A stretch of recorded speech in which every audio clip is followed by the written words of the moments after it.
What do CEOs need to know about sales these days? A lot. Outdated sales strategies and tactics plague most companies today. Listen to what innovative CEOs and experts have to say about how to change all that with Sales Talk for CEOs. Welcome to Sales Talk for CEOs. We're going to talk about sustainable growth today, a topic that I know all CEOs are really interested in. And I have a superstar expert on this topic with me today. But we're going to zero in on something that's going to help ensure you get that sustainable growth. Yeah, there's a lot of things you need to do as a CEO, but you're going to need to know how to look at your funnel in a way you probably have never looked at it before, because I guarantee most of you out there are having trouble forecasting. How can I guarantee it? Because I hear it every day when I talk to CEOs. We are having trouble forecasting. Why? Well, there's lots of reasons, but there's a couple of main ones we're going to cover. And knowing and understanding your funnel as a CEO is going to help your team forecast better. It's going to help you know how to direct your sales leaders, and it's going to make you feel a lot better. Huge sigh of relief when you understand the concepts that we're going to talk about. So the expert I have with me today to talk about this is also a podcast host. He's the host of Full Funnel Freedom, which I was just recently on. So we'll put that link in the show notes so you can listen to that chat as well. He's also a sales consultant that focuses on sustainable sales growth. And he utilizes the Sandler method, which we'll tell you a little bit more about in a minute. So we're going to talk today with Hamish Knox about what CEOs need to know about their sales funnel. Welcome, Hamish. Thank you so much for having me, Alice. I had a blast visiting you on my podcast, and I'm excited to visit with you again today on yours. We did have a great chat on your podcast, and I really enjoyed that. And again, I'll put that in the show notes. But Hamish, before we dive into our topic, because I know like the two of us could talk about this all day long, tell us a little bit about what you focus on helping CEOs. I know you do some things that are similar to what I do as well, but what do you do and how do you do that? Just give us the short story. Absolutely. So I am based in Calgary, Alberta, Canada. Got clients around the world. We support our clients with really three things. Number one is having more effective human-to-human communications professionally and personally, whether that's internal or external to the business, so that they can create a consistent, repeatable, sustainably scalable revenue engine for their business, and then ultimately exit for their number instead of the number that they're told to take. Yes, exactly. Right. So both of us are focused on really elevating sales to increase valuation, right? That's the end result. We elevate the sales and get that increased valuation. Then CEOs have lots of choices, right? They can make acquisitions because they can get debt or equity financing. They can exit, they can do more building. They can have the choices they need because they've got that value, which is so, so, so important. Yeah. Now you use the Sandler method. I don't know if I told you this, but I know quite a bit about Sandler, even though I'm from the Miller Hyman camp, right? But several of my friends who used to work at Miller Hyman went over to Sandler. And one of them has been working a lot on the curriculum there. So I've been talking with her and learning about all the changes she's making. And my good friend Damon went over there for a while as well. I don't know if you know him. I actually know more about Sandler than, I probably would otherwise. Very cool. And I've been also collaborating with your friend who's been working on our curriculum because that's a bit of a passion of mine as well, specifically as it relates to role plays. Yeah, awesome. Yeah. So, the Sandler methodology, like any, right? It has a process that you can go through. You could train your salespeople and your sales leaders to do different things. And it's very, very solid curriculum. So that's, it's like Miller Hyman or Sandler. Hey, they're both really good. Just choose one. Exactly. Pick one. That's the key message. Yes. If you're listening, pick one. Let's not get the Franken training going. Pick one and stick with it. Stick with it. Yeah, it used to be, when I was with Miller Hyman many, many, many years ago, It'd be like flavor of the year. Oh, we're going to do Mhm. Miller Hyman this year. Next, we're going to do, and then we do Richardson, and then we do this, and then we do. I'm Totally. like, yeah, people, stop that. You're confusing everybody. Pick a methodology and stick with it. So Mhm. important to note, CEOs out there listening and sales leaders and all of those who support CEOs. All right. So we want to dive into our topics today. All of Mhm. us want more sustainable growth. All of us want more predictable revenue, right? Mhm.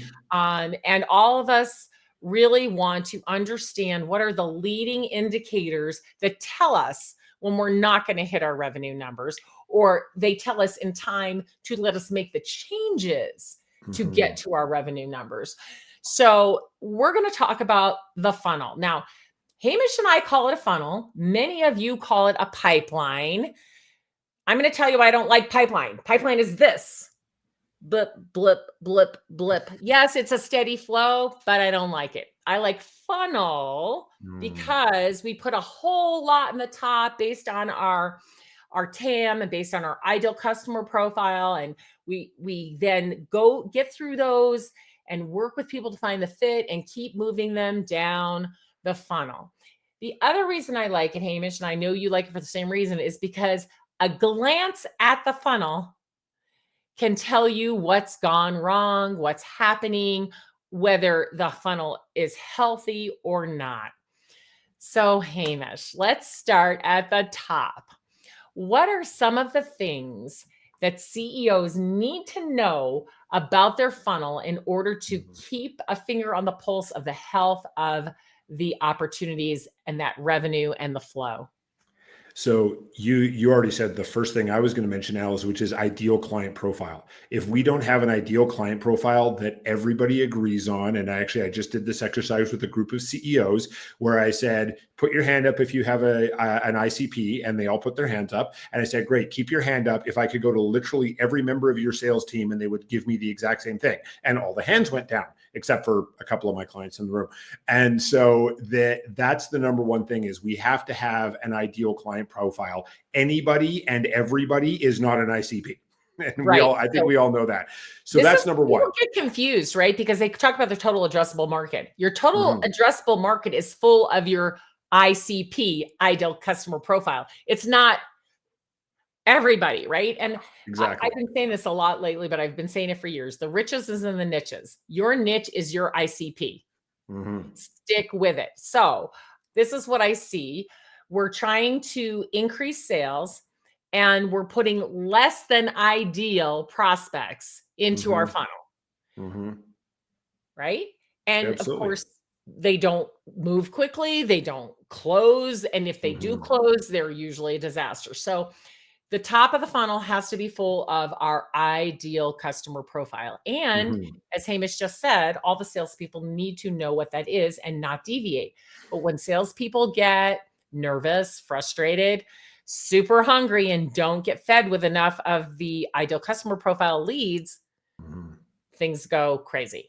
All right, so let's go there. How do we make sure we put ideal customer leads in the very top of our funnel, Hamish?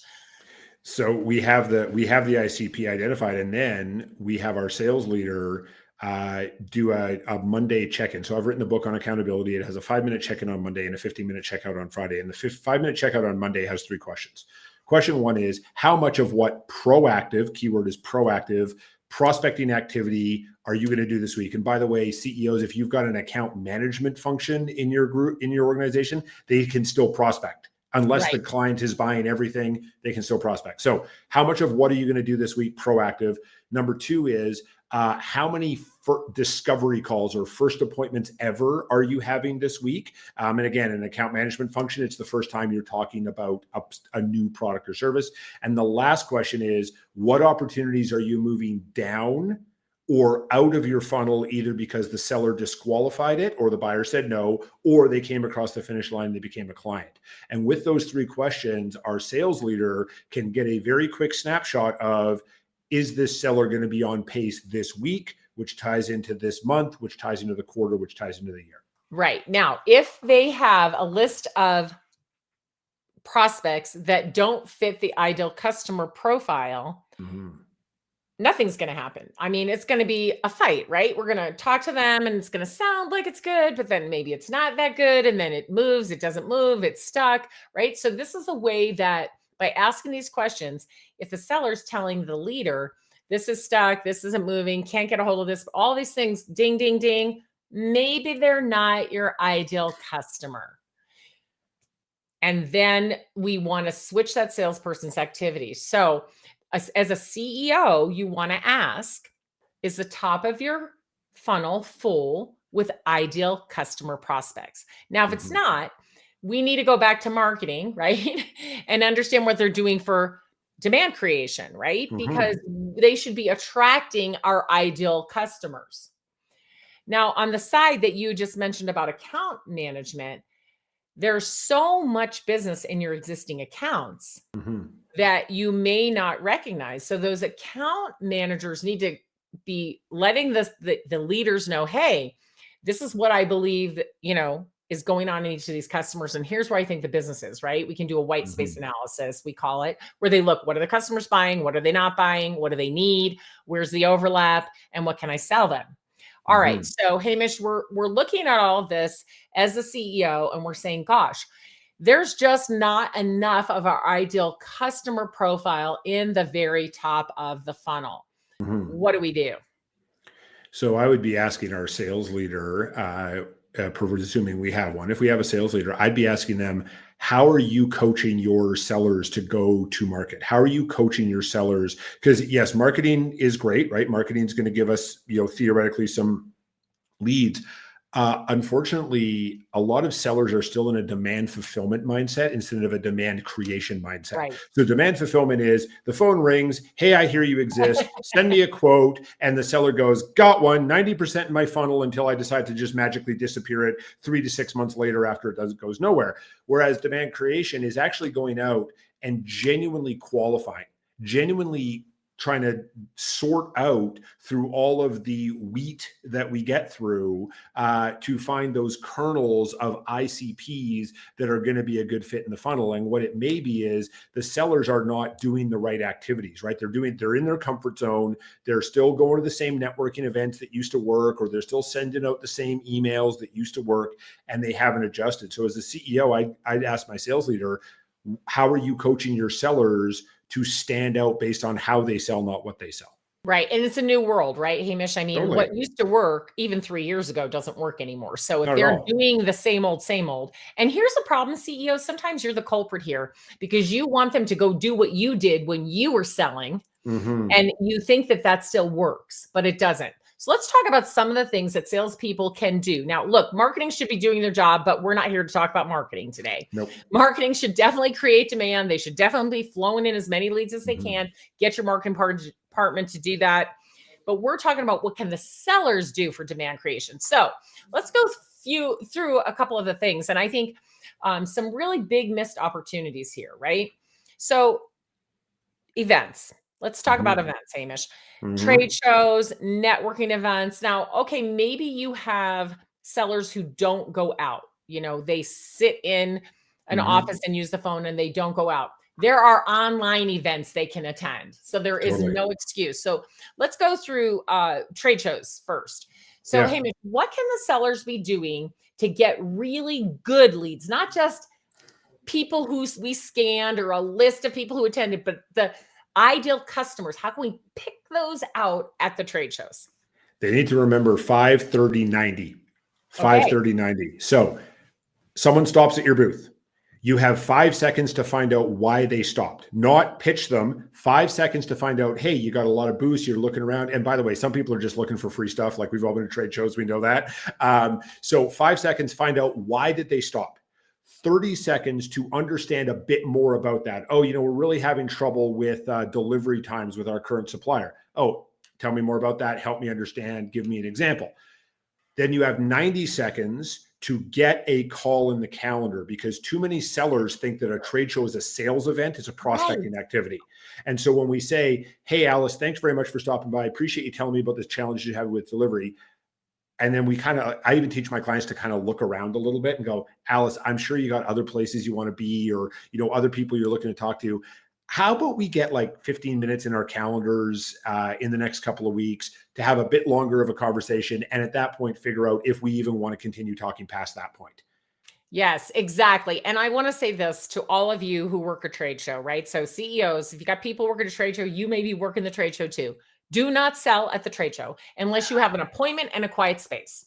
If you have an appointment and a quiet space, you go ahead. That's perfect. Love it that you did that. Awesome.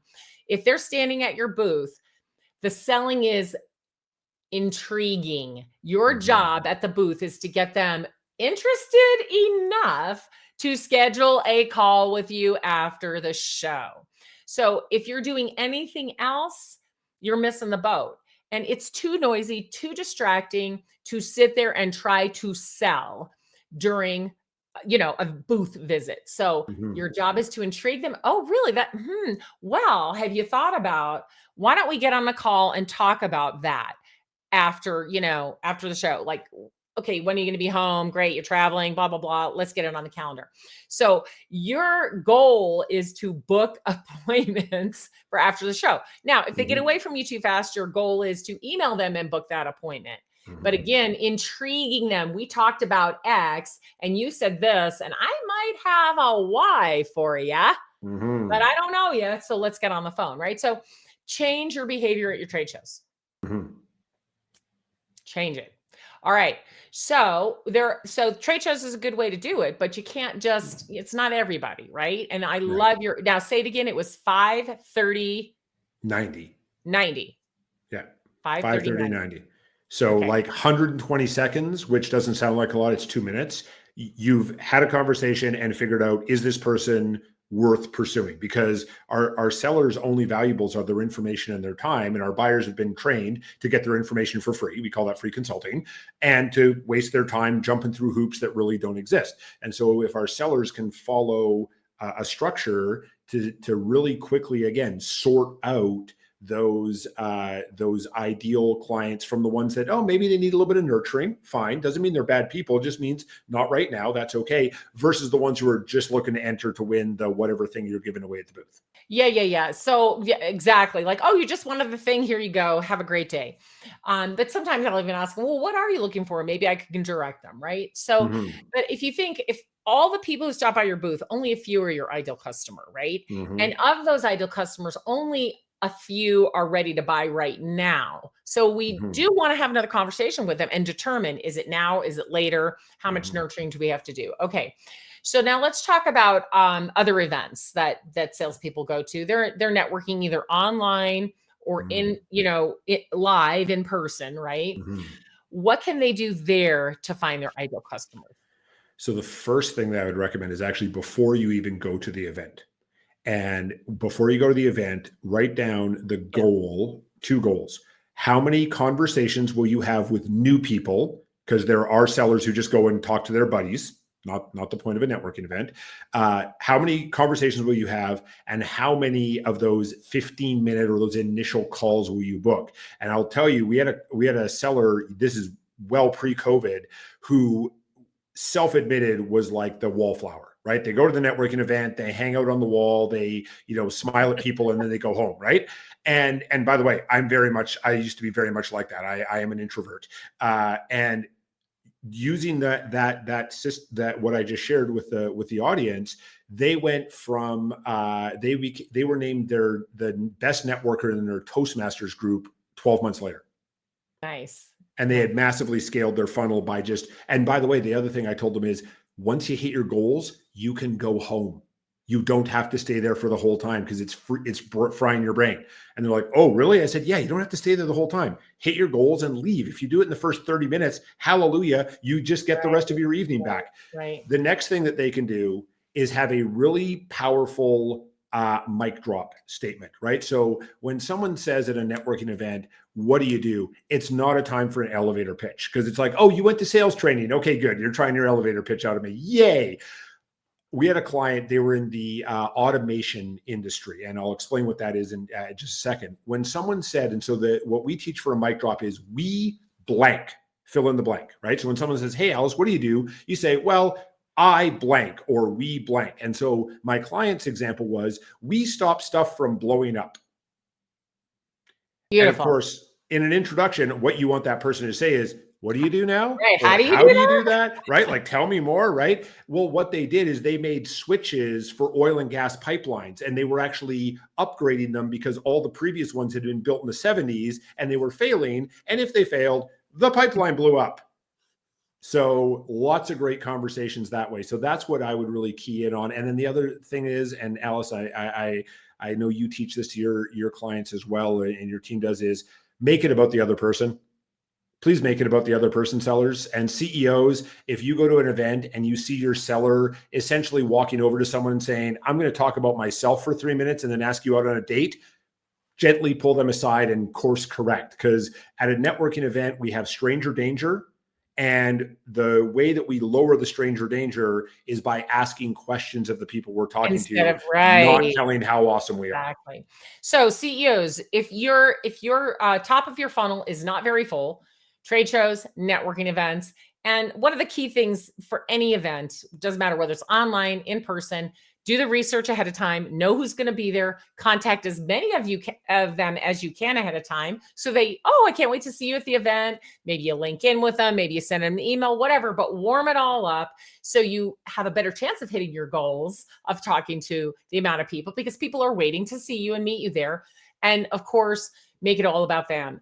All right, so that's one way to fill the top of the funnel. Another way, I'll just quickly mention that I've been having great success with. My friend Stu Heineck wrote a book called How to Get a Meeting with Anyone, and he is the father of contact marketing. Hardly anyone is using this. Now, a lot of people are using gifting through companies like Sendoso and many others, Postal, that are out there. All great companies, love them. But contact marketing is a little bit different. You are going to send something in the mail, but you're going to send something that's highly customized to that person and is going to get their attention, so they will get a meeting with you. So read the book, How to Get a Meeting with Anyone. That's another way. And now really quickly, let's go to email and cold outreach, because I am really much a proponent of, and I know you are too, of an account-based approach where we're really learning and understanding our ideal customer profile, picking companies that fit that, finding the people within those companies, and then creating really customized voicemail, email, LinkedIn outreach that is all about them. As our friend Samantha McKenna would say, it's show me you know me, right? Hashtag show me you know me. So let's talk about that for a minute, because those are all great ways. And I know this is a problem for everybody. The pipeline or funnel is anemic. We don't have enough leads, and it starts there. Otherwise, the shape of your funnel gets really funky, which we're going to talk about in a minute. So, Hamish, let's talk about how we do these outbound campaigns today that is actually working. Because a lot of what you guys are letting your salespeople send out is not working. Like CEOs, I have sent many of you embarrassing emails that your salespeople sent to me, trying to get business from me. And you don't want them doing that. Yeah. Yeah, very true. And it really comes down to what you were talking about customization. Now, customization, people hear that and they go, oh, that's a lot of work. It really isn't. Like Google and LinkedIn killed the cold call, right? There are no cold calls anymore. It's a prospecting call, still a stranger. And I encourage you to make them. Fascinating data that I saw from the North American Sales Institute a few years ago for a net new contact, right? Like if I'm reaching out to you cold, Alice, it is going to take at least 12 touches before we even have a conversation about possibly doing business down the line at some point. Pause there for 1 second. CEOs, it used to be when I was young, maybe when you were young, you could pick up the phone and actually get somebody on the line. No, you could send a pretty, okay email and actually get somebody who's like, yeah, I'm kind of interested in that. I'd like to know. It doesn't happen anymore. And this 12 touches thing is serious. It's like phone calls, actually, reaching them, asking for an appointment. It's the voicemails, it's the LinkedIn, it's the emails, and the rotation of, and maybe the mail, all the rotation of all those different touches 12 times, because people might even see it and be interested, but they don't act. So it takes that long. So continue from there. Well, so what was also fascinating about this, or depressing for the CEOs listening, 67% of sellers give up after touch one. Yeah. Hey, Alice, it's Hamish calling. Click. Not even 3. They give up. It's like, oh, they didn't answer me. Huh? Yeah. What? These people are busy. You've got to be consistent. And this is why we use tools like Apollo and why we have other, ways to keep contacting people because yeah, literally we're talking about 12 touches and we're not talking about 12 touches in a year, one a month, you'll never get anywhere. 12 touches in like 3, 4, 5 weeks, right? Exactly. And to finish up this depressing data, 86% of sellers gave up after touch 3. Now I'm bad at arithmetic, but like 12 to 3, there's a bit of a delta in there. So the key thing, and Alice, I really appreciate you mentioned this, is it's not like once a month, or it's not, by the way, 12 in 2 days, right? Like that's overkill. By the way, I've experienced that nonsense. And when we talk about cadences, cadences start to get a bad rap because, of course, bad sellers just copied and pasted and did bad things. If we are following a sequence of events that make sense to the buyer and we're framing it around them and about the challenges that they might be facing that we've solved for other people, because we can't read minds, so we don't know your world. We do know other CEOs or CFOs or VPs of operations. So we have to have our sellers be deliberate about what they're doing. And I know when I was in sales early on, we used a CRM that is a force for sales in the industry. And I loved it because I didn't have to think about what I was doing that day. I would log in and it would pop up and it would be like, you're calling Alice and you're calling Lindsay and you're calling Steve and you're calling Bob. And I was like, great. And I'd click it and I'd talk to Lindsay and I'd be making my notes and I'd hit save a new event or save a new task or whatever it might be. And it just kept this momentum going. The biggest danger we have in keeping our funnel full is inertia from our sellers who went, God sent a messenger and Alice never called me back. Yes, exactly. So I think, it's important to think about this. Like quickly, here's an example. Call in the morning, call in the afternoon, didn't reach them, leave them a really great voice message that's all about them, right? Next day, why don't you look them on LinkedIn, maybe comment. Next day, maybe send an email following up with the same kind of message you left on the voicemail. Again, call. Don't leave a message that day. Send the email instead. Next day, and you're doing, a couple of touches. You can skip a day or two, but over like a 3-week period to a 5-week period, getting all of those touches in. And they have to try to dial several times a day. So these tools that help salespeople stay on track with these are really important. Now, the last one for top of funnel that I'm going to mention, and then we're going to talk about a few other things. The last one is referrals. And it is so overlooked, Hamish. I just don't understand it. But you have all these people who know you and love you, and they all know other people who fit your ideal customer profile. So why aren't we asking them, Hamish? Why aren't we on a regular basis asking them to make introductions for us? We have head trash about we have to do it for ourselves or don't ask for help or whatever that other nonsense is. Interestingly, people will think something about me that is not true if I ask them for help, which is an introduction. Like, what is going on? Like, get rid of that. Whew, head trash, go away. Literally, a financial planner said that in a session once, that if I can't ask for introductions, tell us why. Because if I ask my clients for introductions, they think I'm not doing well and they'll leave me. Like, what? That's insane. But that was their belief. Insane. Absolutely insane. What we find is 20, 60, 20, break your client base down, right? So 20% of your clients will refer you just because they're connectors, like Malcolm Gladwell said, connectors. They're the ones who just, surprise, Alice, here's an intro. Like, oh, great. 20% will never refer you because they have their own head trash, right? It's not about us. It's about them. This middle 60% will refer, but they just have to be asked gently. And what my clients have discovered is it's a 3-to-1 ratio or a 1-to-3 ratio, I said, of current revenue to revenue you could be getting from if you ask for introductions consistently. And again, bad at math, but that sounds like a pretty big increase in revenue that's just being left on the table. Yeah. You have satisfied customers that love you. They will introduce you if asked appropriately. Like, you've got to work on this. We don't have time to do it now, but I've got some blogs and such on that. But you can train your salespeople to consistently ask for introductions and get them. So why have we spent so much time talking about the top of the funnel? Because of the shape, we need the top to be big. And here's the problem. The top of your funnel is not big enough. So CEOs, that's the very first place you always want to look. Is the top big enough? Because if it is, it prevents all the problems in the middle, the bloating. It prevents, these skinny little, you're looking like a pipeline instead of a funnel. It prevents so many other problems. So that's the first place you have to diagnose. When you look at that funnel with your sales leaders, is it really big on top, but not just full of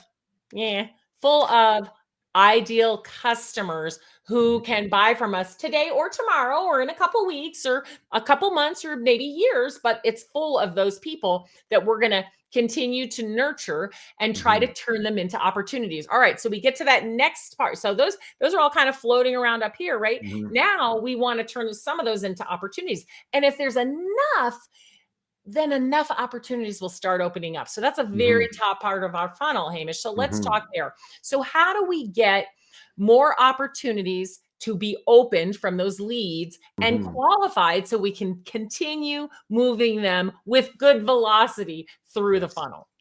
Well, we coach our sellers to actually do a little bit of qualifying before they start jumping to proposals, presentations, right? We get the hopium. Oh, what? We don't just go, hi, would you like a demo?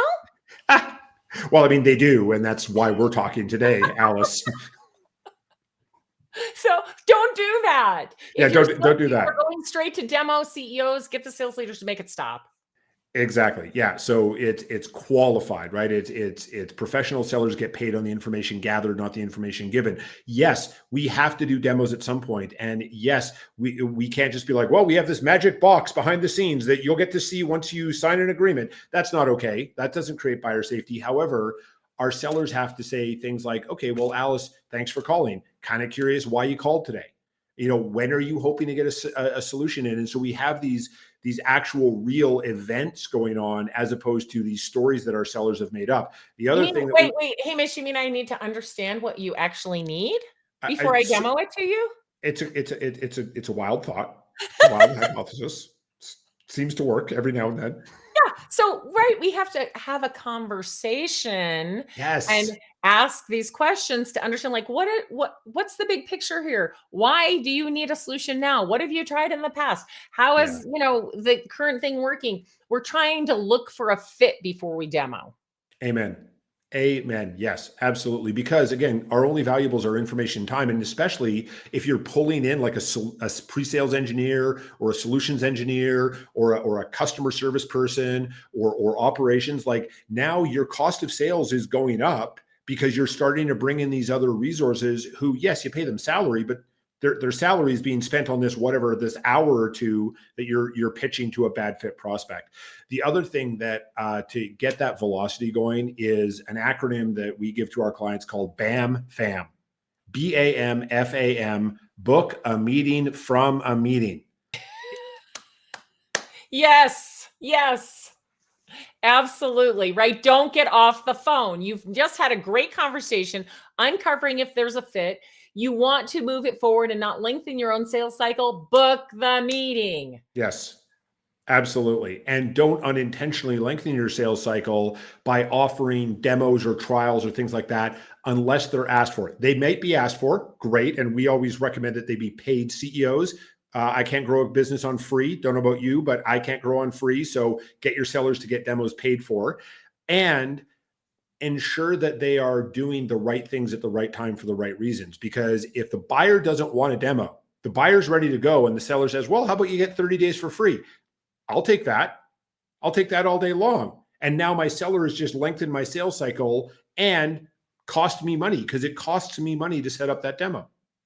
Right. Absolutely. Now, I know some demos are just quick and easy. We're not talking about those, but like it's when it's a proof of concept, don't do them for free. Right. I mean, that's everybody's time, and engineers and people like serious subject matter experts.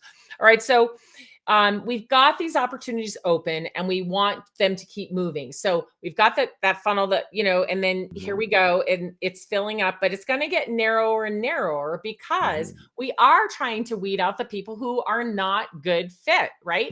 It's not good for them or it's not going to be good for us. And either way, we want to knock them out. So salespeople have to get really good at getting a yes or a no, right? It's like a no is okay too, We Yeah. might be saying, no, they're not a good fit. We're not going to do business with them. Or they may be saying, no, we don't think this is a good fit for us. We're not, that's fine. But we've got to keep enough of them moving so that out the bottom, right, comes some really great deals. So Totally. right after we qualify them, because salespeople are doing these behaviors, which we don't want them to do, adding to the sales cycle and all of that, we get this funnel that now looks like a globe, right? So it was supposed to look like this. We had all this stuff at the top, but now all of it's congregated in the middle and it's not going anywhere, Hamish. So when a CEO sees that, what questions should they be asking? So something that my last sales manager taught me was, if you don't have a clear next step in both calendars, so it's not, I'm going to call Alice in 2 weeks, it's Alice is expecting to talk to me in 2 weeks. If you didn't have it within 45 calendar days, unless there was a really good reason, and in some enterprise, right, it could be 3 months out, that's fine. But the general rule of thumb is 45 calendar days. If there is not a mutually agreed upon next step in your buyer's calendar and your seller's calendar, punt the opportunity. And it's very easy for the sellers when you bring that down, and we teach the leaders we work with to teach the sellers to say, hey, Alice, I forgot. So, hey, Alice, I forgot to ask you the last time we met, when should we reconnect after you've done your due diligence internally or whatever this situation was? And then very quickly, our sellers learn, do they have a real buyer? Because if you're a real buyer, you're like, oh yeah, Hamish, that makes sense. Yeah, let's talk August 16th or whatever it might be. Right. Whereas if you're like, well, come on, man, like, why are you being so pushy? Like, I got to figure things out. It's like, well, maybe you're not exactly it's not an ideal opportunity. client. That's still a lead. It's not an opportunity, right? So we have to Exactly. determine, are they real opportunities? And if there are mutual next steps that everyone has agreed to. And we can use things like MAP, mutual action plans, and other things to map out what's going to happen. So everything can't be your funnel needs to look like a funnel. It needs to maintain that shape. So when you see it go to this shape, or you see it going bing, bing, bing, bing, bing, bing, bing, it was an opportunity. Now it's not an opportunity. Oh, it's down here. Oh, we had to move it back. Again, right? We're asking some questions because it's not supposed to be a ping pong thing. It's supposed to look like a pipeline. So whenever you see the shape changing, it's really big on top and then skinny here, nothing's going through, whether it's all clogged, it's a constipated funnel, everything's stuck right here. Any of those shapes that are not this shape, this funnel shape that looks like a funnel, then you have to start asking questions. So if you see this clogged funnel, you're not going to be able to forecast because you don't know, right? There's no obvious next actions. We don't know what's going on. Oh my gosh. All right. So funnels are supposed to be shaped like a funnel. Yes. If they're not, ask hard questions. Right? And next actions are needed, and they're mutual next actions, not the salesperson's going to do, but what are we, the buying team and the selling team, doing together to move forward to get a good decision made? Exactly. Yeah.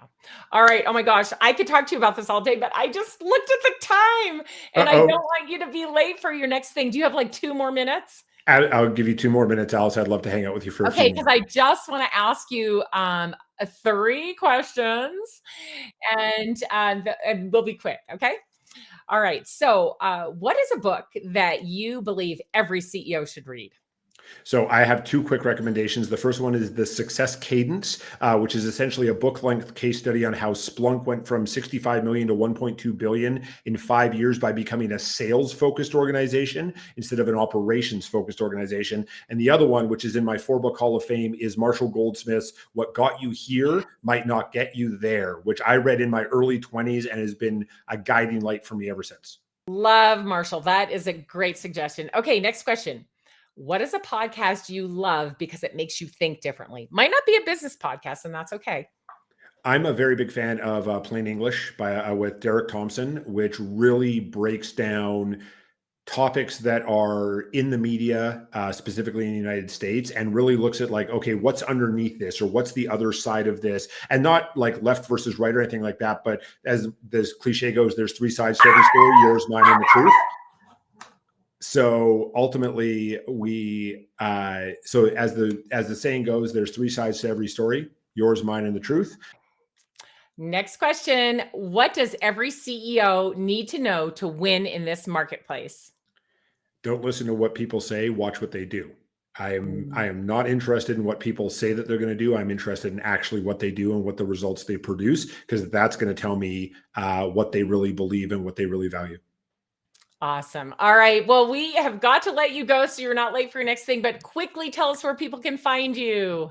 So I am the number one Google result for Hamish Knox. So if you punch Hamish Knox in, you'll find like 4 places that you can find me. The website to get to me is go.sandler.com/Hamish, which is HAMISH.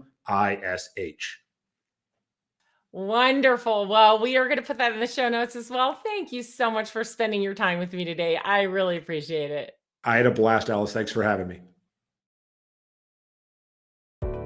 If you enjoyed the show, please like and subscribe, and we'll see you next week.